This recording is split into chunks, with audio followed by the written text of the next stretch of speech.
Olá, minhas amigas, olá, meus amigos, bem-vindos a mais uma preleção do Centro Espírita Allan Kardec de Campinas. Vamos iniciar as nossas atividades de hoje fazendo uma prece, elevando os nossos pensamentos a Deus, nosso Pai, de infinita bondade, de infinito amor, de infinita misericórdia. A Jesus, nosso Mestre e amigo maior, e aos bons amigos da espiritualidade, rogando a todos que nos inspirem, que nos iluminem, que nos auxiliem a ter olhos e ouvidos atentos para todos os ensinamentos que serão trazidos nesta preleção de hoje e que tenhamos também a inspiração e a sabedoria para colocar em prática cada um desses ensinamentos. Que assim seja.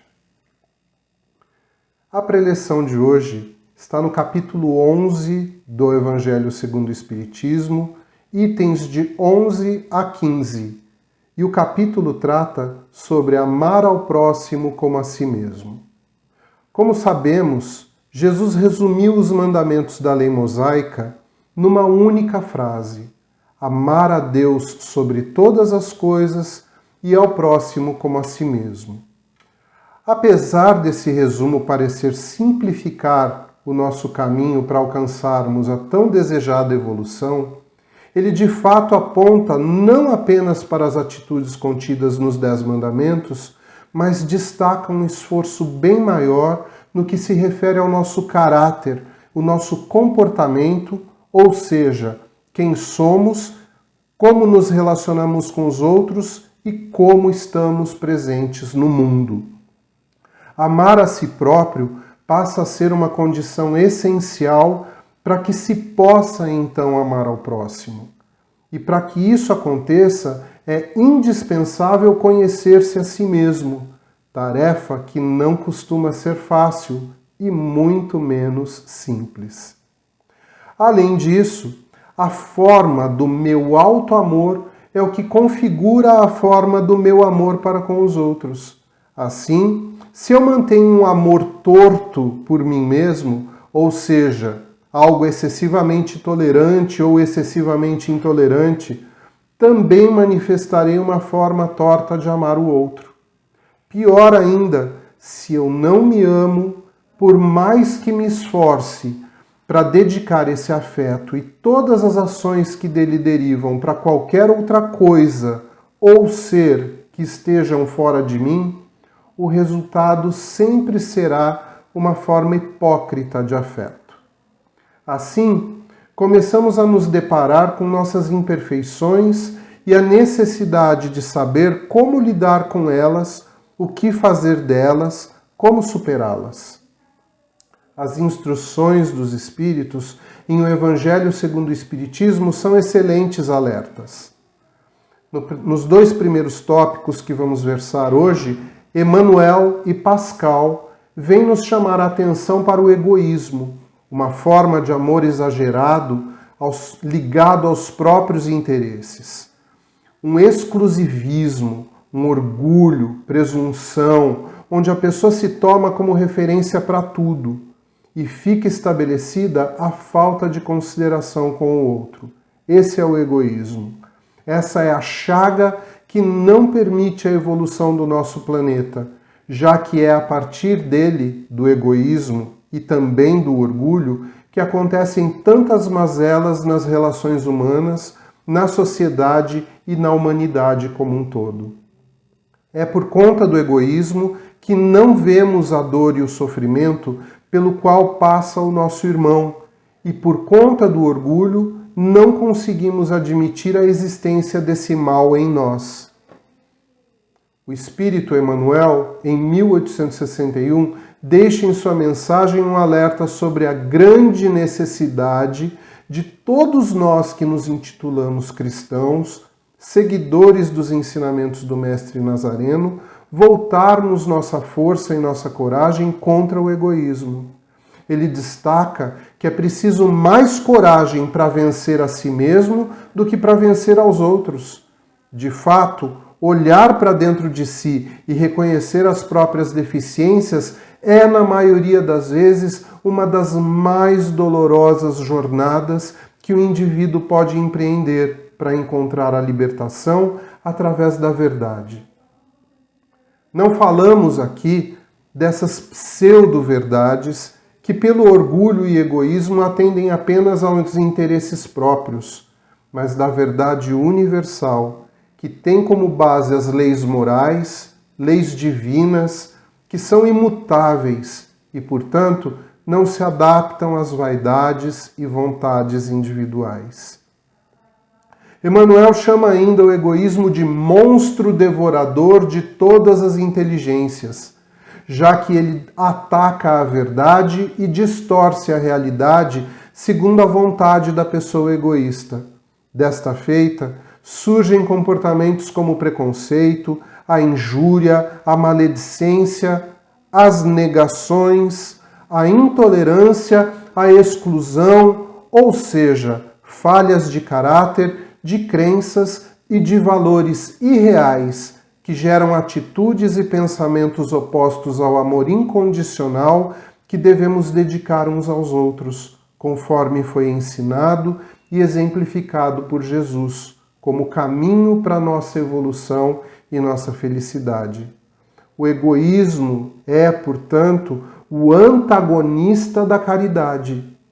Pascal, outro espírito protetor que traz a sua mensagem no capítulo que estamos versando, aponta que precisamos lutar contra a couraça que nos impede de sensibilizarmos com as dores e sofrimentos dos nossos irmãos. Uma couraça que atravanca a solidariedade, a empatia e, principalmente, a caridade. Ele ressalta que a dureza de nossos corações mata os bons sentimentos.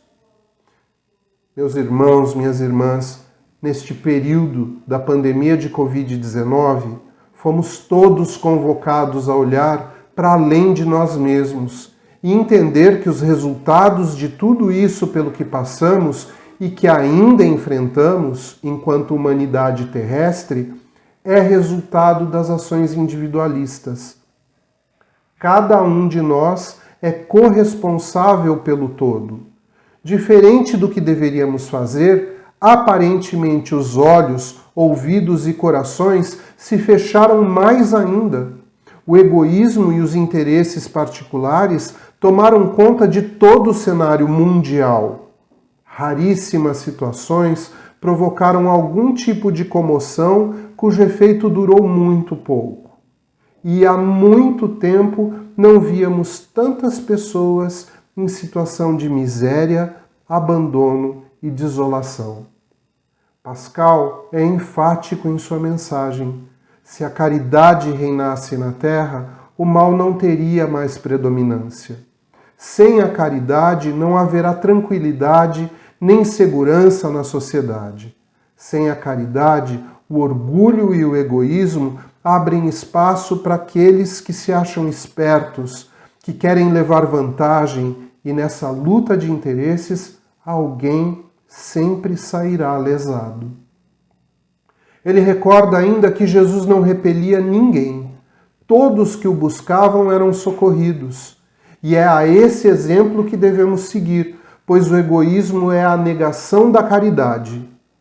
As mensagens seguintes são assinadas por um espírito protetor e por Elisabeth de França, e também por Lamennais, tratando ainda da caridade, da sua relação com a fé e a importância de ambas na realização e vivência do amor ao próximo. Um dos pontos importantes a destacar dessas mensagens é a diferença entre um impulso generoso e a caridade. Todos, sem exceção, podem em algum momento ser tomados por um impulso de generosidade, que, embora também seja importante, na maioria das vezes é fugidio, situacional e acaba por atender momentaneamente a quem precisa. A caridade é impossível sem a fé, diz o Espírito protetor, tendo como características mais importantes a abnegação e o sacrifício constante dos interesses egoístas. A fé é a inspiração para a coragem e perseverança, tão necessárias àqueles que escolhem o caminho da verdadeira caridade em busca da harmonia perante a diversidade. Deus nos criou a todos para sermos felizes, mas como podemos sentir felicidade diante do irmão que padece, diante do irmão que sofre? Embora saibamos que a felicidade é a nossa meta, sabemos também que a vida na Terra, ou seja, as nossas múltiplas encarnações, servem para o nosso aperfeiçoamento moral. Na experiência terrena, a felicidade está no bem que se pratica e é sustentada pela fé. Percebam, se não é a aplicação prática da máxima ensinada por Jesus. Amar a Deus sobre todas as coisas, ou seja, a fé, que nos dá sustentação, e ao próximo como a si mesmo, a própria prática da caridade. E a caridade é para todos. Deus ama indistintamente a todos os seus filhos. Jesus acolhia aos pobres, doentes, estrupiados, infelizes e criminosos, todos na mesma jornada de evolução e aprimoramento, todos com o mesmo desejo de felicidade, todos com a mesma necessidade de melhorar-se, curar-se, arrepender-se. Somos nós mesmos, todos esses indivíduos. Elizabeth de França explica que a verdadeira caridade não se resume às esmolas ou às palavras de consolo que oferecemos aqui ou ali. A verdadeira caridade é a benevolência concedida sempre ao nosso próximo, em todas as coisas, em todas as situações, e especialmente em nossas preces.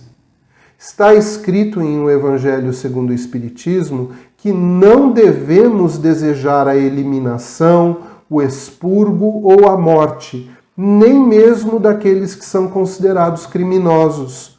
Jesus é o nosso modelo e jamais deixou de estender a sua mão a quem quer que fosse.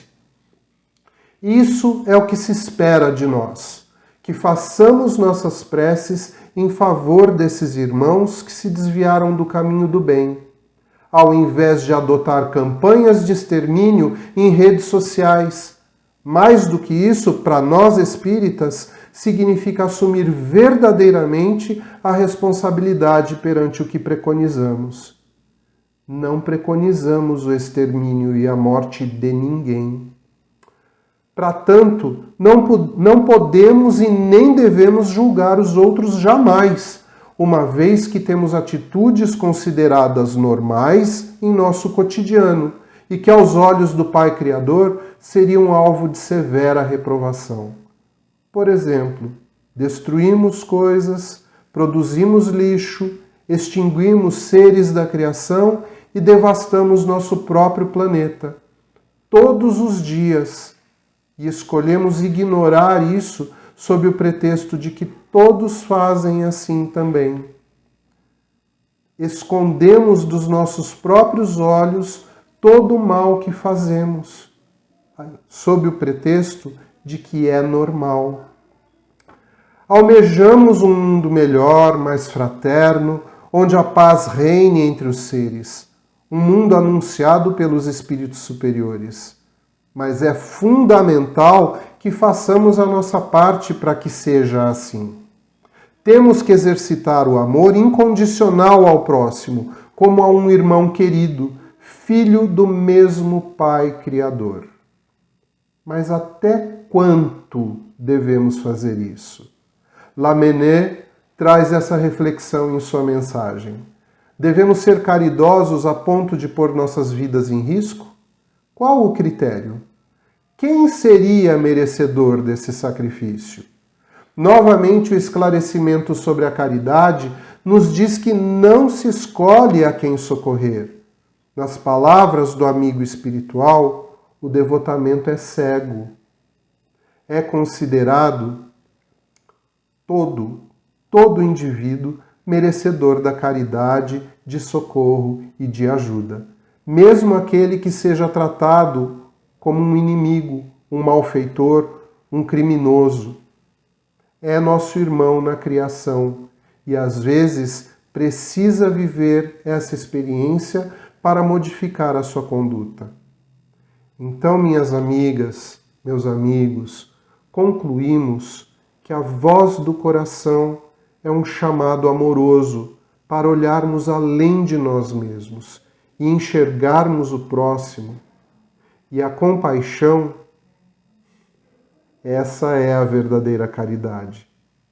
Amar ao próximo como a si mesmo é pôr em atividade, pôr em funcionamento em nossas vidas a compaixão e, por consequência, a verdadeira caridade.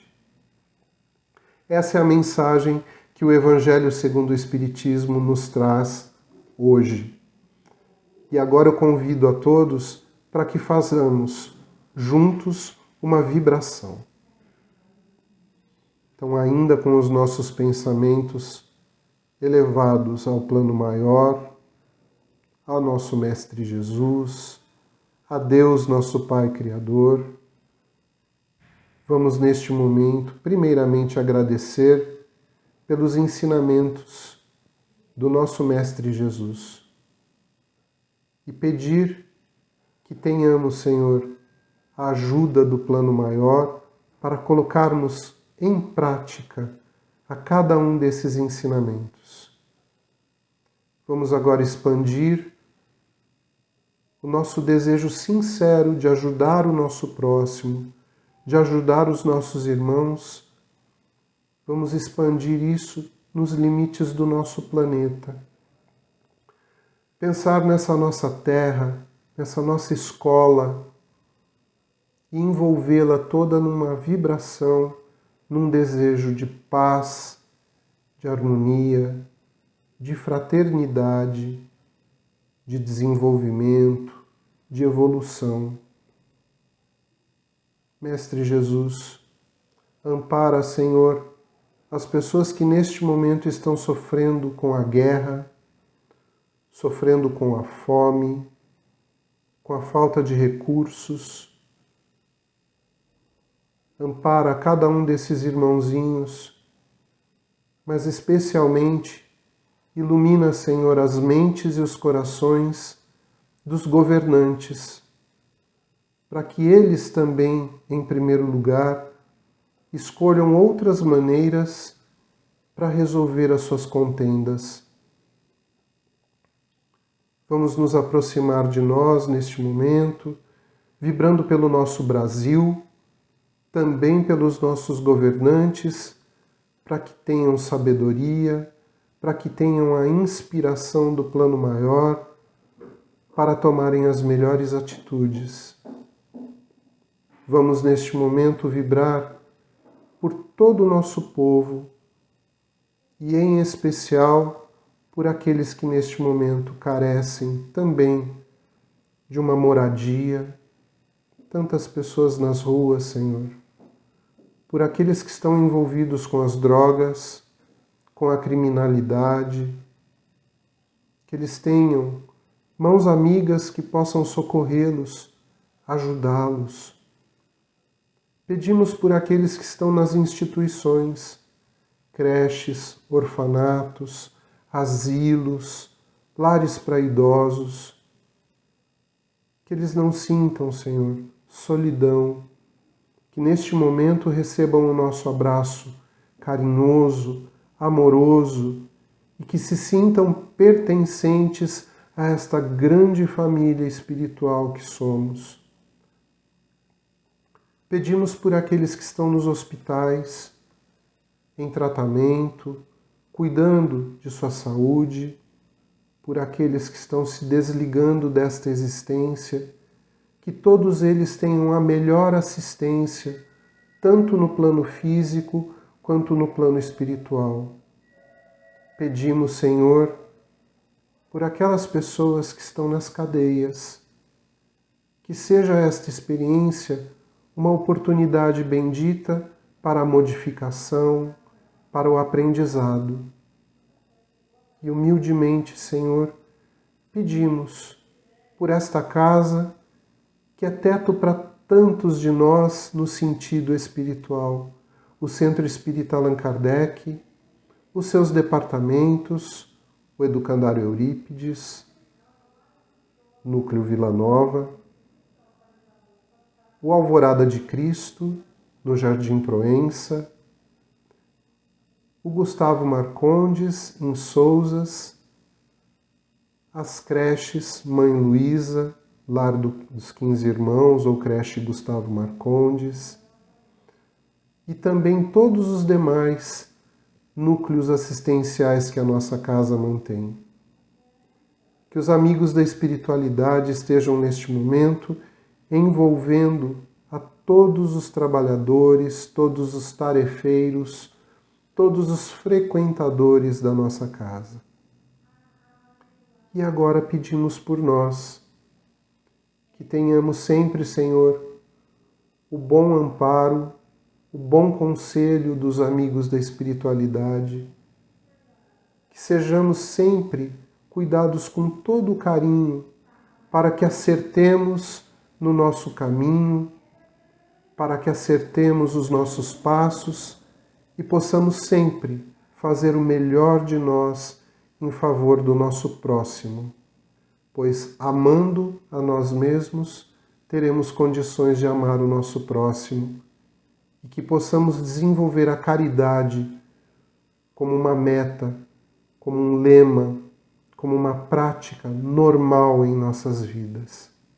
Fica conosco, Jesus, hoje e sempre. Agradeço a todas e a todos pela companhia deste momento nosso. Um grande abraço.